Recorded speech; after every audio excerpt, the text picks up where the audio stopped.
Ces machines et actionneurs électromécaniques ont longtemps fonctionné sur des principes d'action à distance, en utilisant par exemple l'interaction de champs magnétiques, voire électriques. Un domaine d'investigation très prometteur apparaît aujourd'hui avec l'avènement des matériaux électroactifs.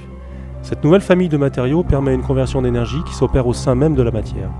C'est le cas par exemple des céramiques piézoélectriques, à partir desquelles on peut imaginer de nouvelles fonctions électromécaniques.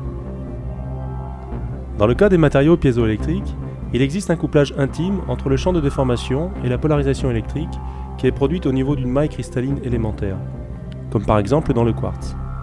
C'est à l'aide de matériaux synthétiques tels que les céramiques PZT que ce couplage électroélastique est le plus performant.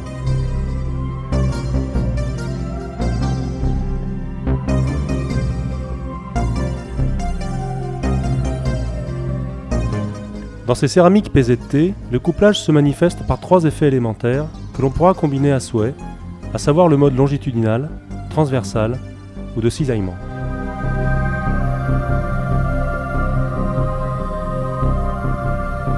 Soulignons que ces effets produisent des déformations mécaniques d'amplitude relativement petites. À titre d'exemple, un barreau de céramique PZT de 10 mm de long, soumis à un champ électrique de l'ordre du mégavolt par mètre, s'allonge ou se rétracte de 10 micromètres environ. À partir de là, comment créer un mouvement utile uniforme de rotation ou de translation à l'aide de mouvements alternatifs micrométriques?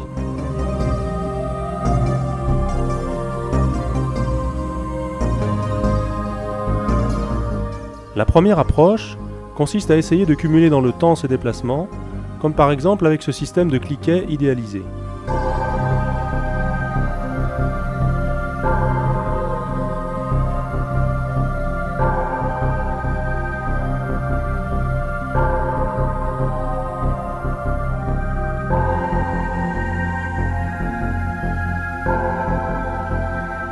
Une deuxième approche cinématique consiste à essayer d'amplifier mécaniquement ces mouvements avec différents concepts opérant en régime quasi-statique.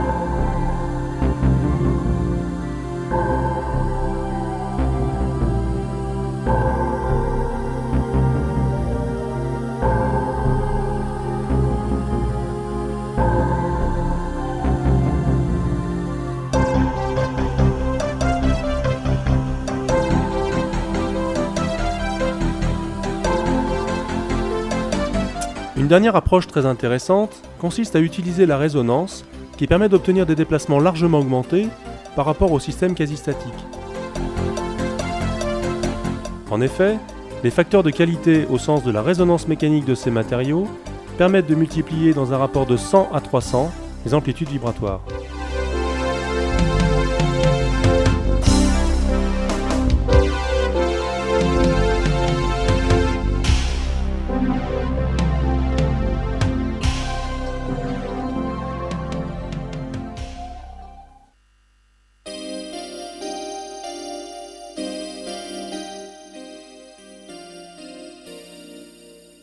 Même s'il apparaît prématuré de proposer une classification exhaustive des différentes configurations utilisables, notons que deux familles se détachent, les structures à déformation quasi-statique et celles qui exploitent les effets résonants.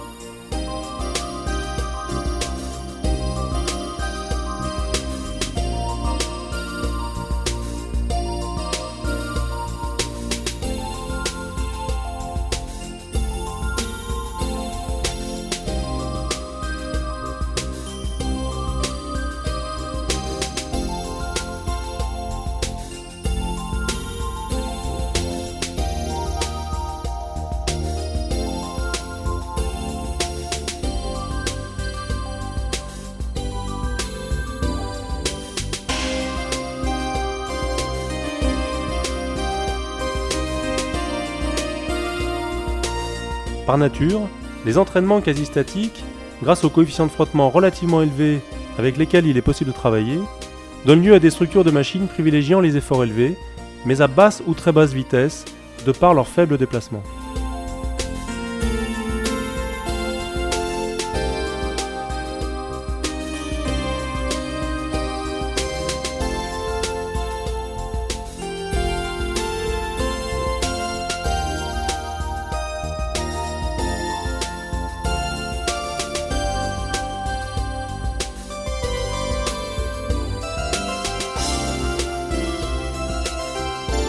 Néanmoins, un grand nombre d'applications, notamment dans le domaine de l'aéronautique et du positionnement, se prêtent bien à ce cahier des charges, et le moteur piézoélectrique dans ce domaine constitue une alternative très prometteuse.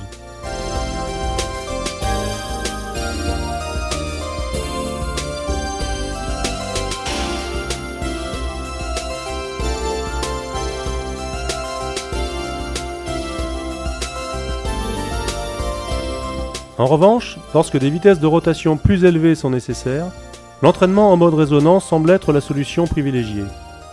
Un principe particulièrement astucieux consiste à tirer profit des mouvements particulaires elliptiques auxquels une onde progressive de flexion donne naissance lorsqu'elle traverse un substrat d'une certaine épaisseur.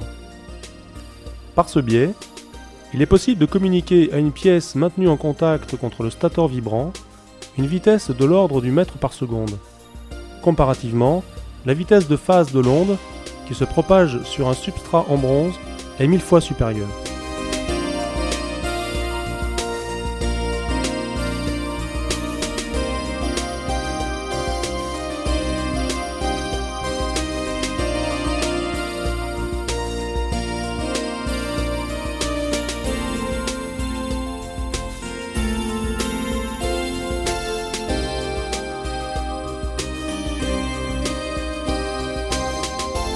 A l'instar des machines magnétiques et de leurs champs tournants, c'est la composition de deux ondes stationnaires produites par deux jeux d'électrodes qui permettent d'obtenir une onde progressive capable d'entraîner un rotor.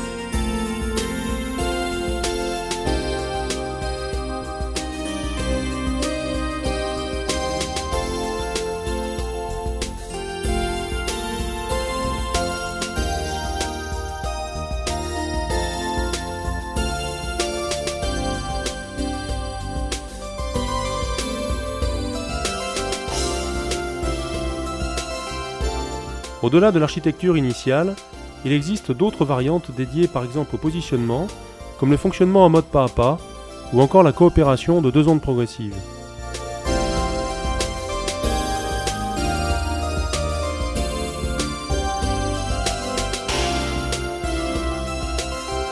La miniaturisation constitue également un potentiel intéressant de ces actionneurs, de constitution assez simple et possédant un nombre limité de pièces.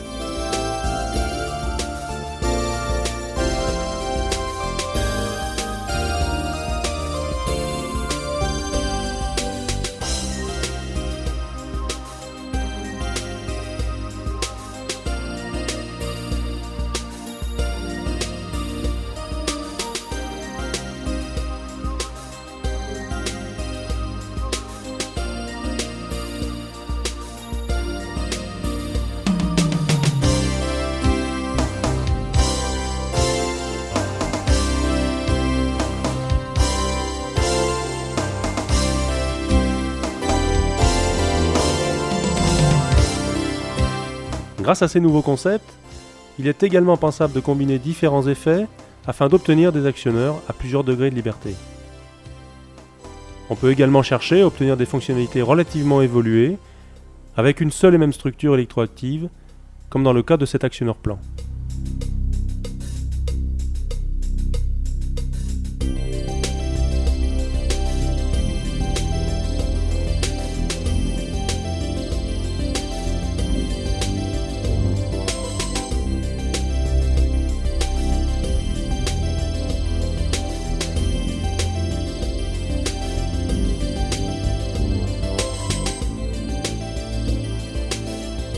D'autre part, les propriétés des matériaux électroactifs, telles que leur capacité à générer sous de fortes pressions des mouvements à fréquence élevée, ouvrent un nouveau champ d'application basé sur le contrôle des forces de frottement.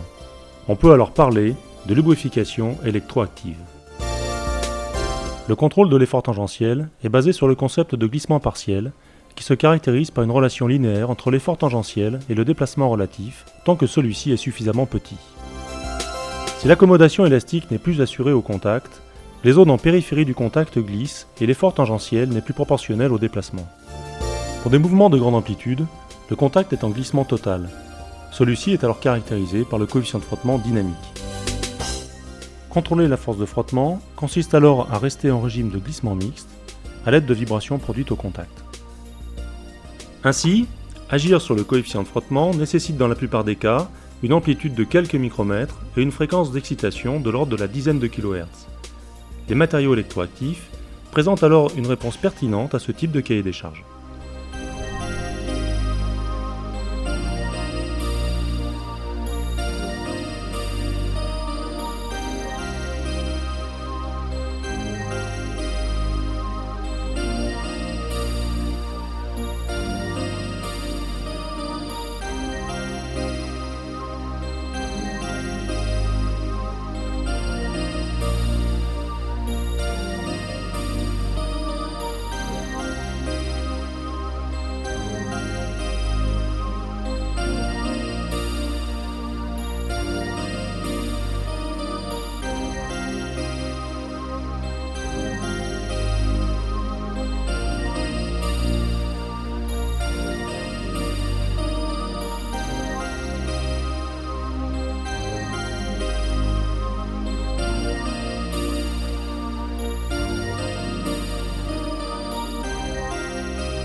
S'il existe un potentiel en termes d'actionnement, on peut aussi tirer profit des possibilités que procurent ces matériaux pour par exemple réduire le frottement pariétal qui s'opère lors de la pénétration d'un profil dans un fluide.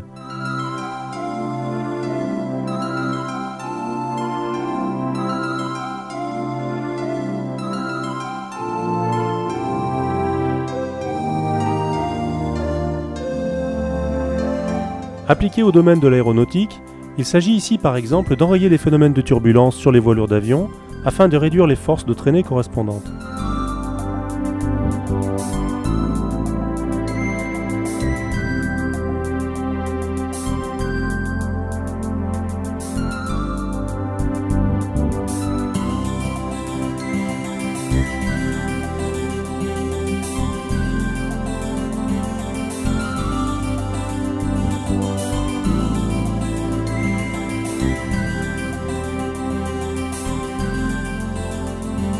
D'autres domaines sont également concernés, où les fluides ne sont pas nécessairement l'air, mais peuvent être du sang, comme dans le secteur du biomédical, où l'on cherche à réduire les effets néfastes de la coagulation à l'aide de ces matériaux électroactifs.